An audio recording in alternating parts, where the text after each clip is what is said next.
हाँ, ये बार बार ध्यान दिला रहे हैं संत कि एक जो डर होते हैं अंदर से, जो एक निकलते हैं, उससे भ्रम भी बनते हैं और फिर वो भ्रम किस तरह एक शांत हो पाते हैं, वो सिर्फ और सिर्फ ब्रह्म ज्ञान से हो पाते हैं। कि कैसे एक मनुष्य अगर आया है तो अकेला ही आया है और अपनी मृत्यु के बाद भी इस निरंकार में जाने के समय भी अकेला है। तो बस ये जो बीच का पैच ज़िंदगी है, इसमें रिश्तेदार मिल जाते हैं, दोस्त मिल जाते हैं, तो वो एक साथ जब लगता है कि है किसी का, तो फिर वो भय मन में भी आता है कि अब अगर ये साथ छूट गया तो फिर मन में डर आ रहा है।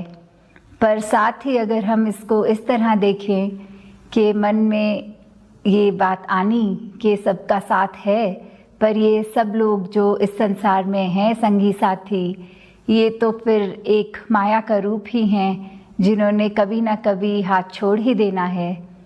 तो कैसे हमें अपने मन को भी उस तरह पूरा पक्का बनाना है कि आज के जनरेशन में ये देखा गया है कि मोनोफोबिया टर्म भी बहुत आ रही है कि अकेले रहने का डर, खास करके जो यूथ हैं कि कुछ दिन अकेले रहना पड़ता है और अगर कोई इंटरनेट नहीं, कोई गैजेट नहीं, तो वो बहुत ही अपने आप को बेचैन फील करते हैं।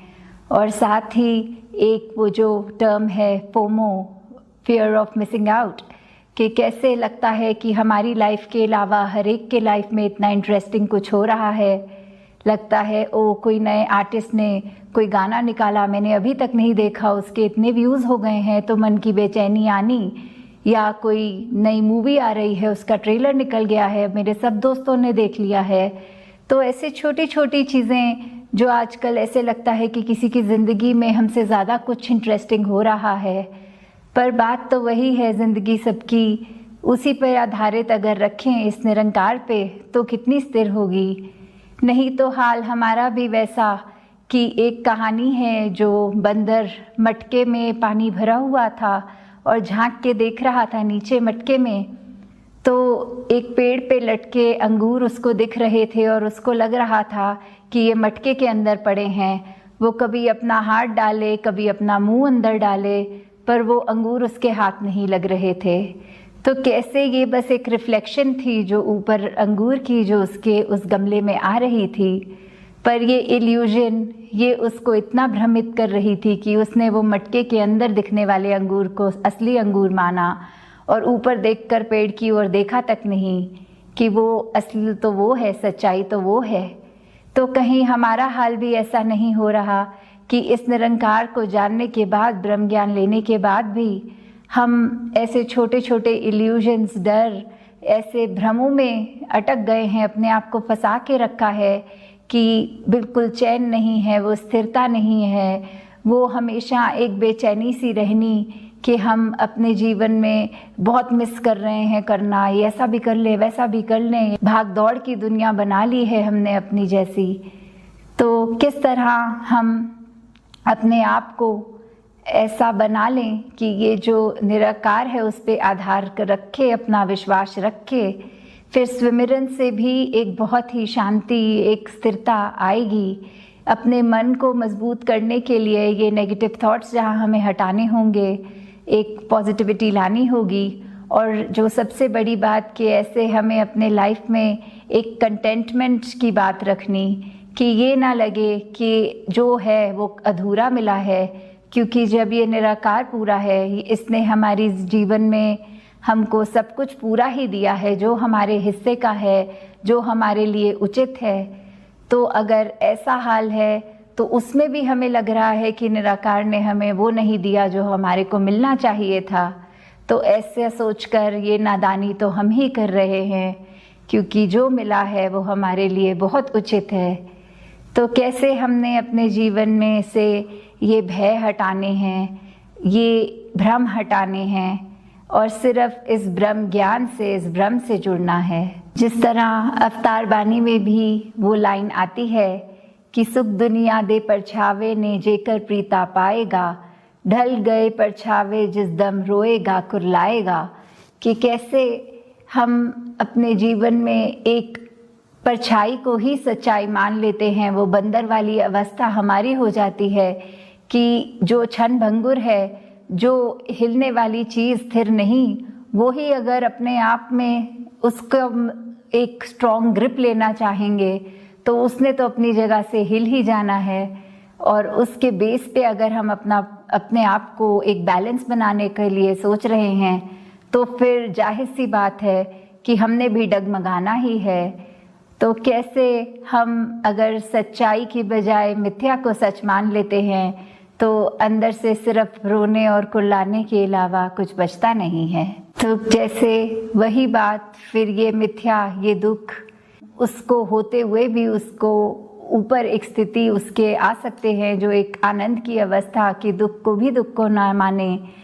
तो कैसे फिर अवतार बानी में ये दर्जित है कि जगदा मालिक याद होवे ता दुख भी देंदा दुख नहीं, जगदा मालिक याद होवे ता रहंदी कोई भुख नहीं।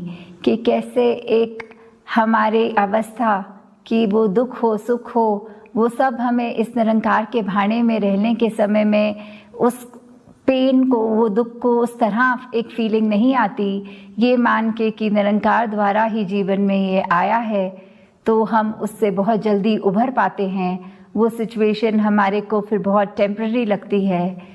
और कैसे फिर कंटेंटमेंट की कोई भूख भी नहीं कि कुछ करना, हाँ लाइफ है, एक कर्म करने हैं, वो कर्मों के लिए नहीं कह रहे कि रुक जाना है, पर एक जो ये लालच होते हैं कि हमें ये भी चाहिए, वो भी बहुत होड़ में आ जाते हैं हम एक, तो उसके लिए जो वो वाली भूख है एक ग्रीड की तरफ जाते हुए इंडिकेट करती हुई कि कैसे वो लालच वाली भूख खत्म हो जाती है। एक बिल्कुल हम कंटेंट अपने होकर उस तरह की स्थिति को आ जाते हैं। तो आगे की लाइनों में जैसे लिखा है, जगदा मालिक याद होवेंदा होंदा हर कम पूरा है, कि कैसे इस निराकार का किया सब पूरा। तो उसमें हमारे ही मन की स्थिति, अपनी मन की अवस्था ये कि हमारे अनुसार नहीं है, जचा नहीं काम, तो हमें वो पूरा नहीं लगता। हमें लगता है ये इस तरह नहीं, इस तरह होना चाहिए था। तो वही बात कि जगदा मालिक याद होवे ता कायर बंदा सूरा है, कि कैसे फिर से डर की ओर यहाँ आते हुए कि कायरता, ये जो डरपोक जिसको कहते हैं, कि कायर बंदा भी बलवान हो जाता है जब इस निरंकार का एहसास होता है। तो कैसे जो हमारे को ये लग रहा होता है कि ये कार्य हम नहीं कर सकेंगे, हम इतने समर्थ नहीं हैं, या कोई भय हमारे अंदर हमें ऐसे काट रहा होता है जो हमें कोई अच्छा कर्म करने से रोक रहा होता है। तो जैसे ही ये निराकार याद आता है, इसका स्मरण होता है, तो फिर एक जो बल मिलता है, ये मन को मजबूती मिलती है। तो फिर वही व्यक्ति जो एक समय कुछ चंद पलों पहले कायर, वो अब इतना सूरमा, इतना बलवान कि सारे कार्य अच्छी तरह अपने कर रहा है। तो यही कि कायर व्यक्ति भी अब बलवान है, क्योंकि उसको याद आ गया कि करता तो यही है, करने वाला ये है। हमारा शरीर एक बस इंस्ट्रूमेंट की तरह, ये प्रभु जिसने हमें ये शरीर दिया, वो जैसे चलाए वैसे उसके रंग में रंग कर ही चलना है। और आगे की लाइंस भी कि जगदा मालिक याद होवे ता मौत दा भय मिट जांदा है, कि कैसे एक मृत्यु जो हमें आती है, शरीर को आनी ही है सबकी एक ना एक दिन। तो जितना समय हम जीवित हैं उस डर में ना जिएं कि हमारी मौत कब आएगी, हमारी ये प्यारी ज़िंदगी हमसे छूट जाएगी। तो ये तो सच्चाई है कि मौत ने तो आना है। तो कैसे मौत आने से पहले हम ना मरें, उससे पहले जीते जी अपनी ज़िंदगी इतनी संवार लें कि बस एक प्यार हमारे मन में, हर एक के साथ हम मिलनसार होके उनके लिए हमारे अंदर से अच्छाई निकले, अच्छी बातें निकलें। कैसे हम अपने लिए भी एक ग्रोथ की ओर बढ़ते रहें, अपने आप को भी एक दलदल में, एक वेब में जैसे फंसाते हैं वैसा ना करें, अपनी ग्रोथ करते जाएं। तो ये मौत का भय भी हमारा मिट जाता है, क्योंकि ये दातार, ये निराकार जिससे हम आए हैं, मौत के बाद भी हमें उसी में मिलना है। तो फिर डर किस चीज़ का? ये शरीर और आत्मा, ये तो बहुत ही अलग चीज़ें हैं। शरीर कुछ सालों के लिए ही है, पर आत्मा तो इस निराकार की है, इसी से आई है, ज्ञान प्राप्त करके इसी में वापस जाना है। तो कोई उम्र या सालों की वो मोहताज नहीं। तो कैसे ये जब बात याद आती है कि निराकार ही सब कुछ है, तो फिर ये लास्ट लाइन जो इसी शब्द की कि कहे अवतार ज्ञान दे बाजो, मालिक याद ना आंदा है, कि जब तक हमें ज्ञान याद है तब तक ही इस प्रभु, इस निराकार, इस मालिक का भी हमें चेता होता है, याद रहता है। क्योंकि ये बात ही ऐसी है कि ज्ञान याद तो निराकार याद, निरंकार के एहसास में है तो ज्ञान पे चल रहे हैं, ये उत्प्रोत जो बात है। तो फिर अगर हम यही भूल जाएं निराकार को, तो फिर हमें एक ज्ञान होने के बावजूद भी ये मालिक भूल गया। तो फिर ये ज्ञान अपने मन में बसा कर रखें। ये ज्ञान ऐसी दौलत है कि ज्ञान के ऊपर अपने ज़िंदगी को चलाएंगे तो ये दौलत बढ़ेगी। अपने कर्मों द्वारा अपने कर्मों की खुशबू हर एक तक लेकर जाएंगे तो ये दौलत बढ़ेगी। तो कैसे हमें अपने मन के सारे भय, जब ये बात याद आती है कि दातार है, निराकार है, तो भय वहीं ख़त्म हो जाएंगे।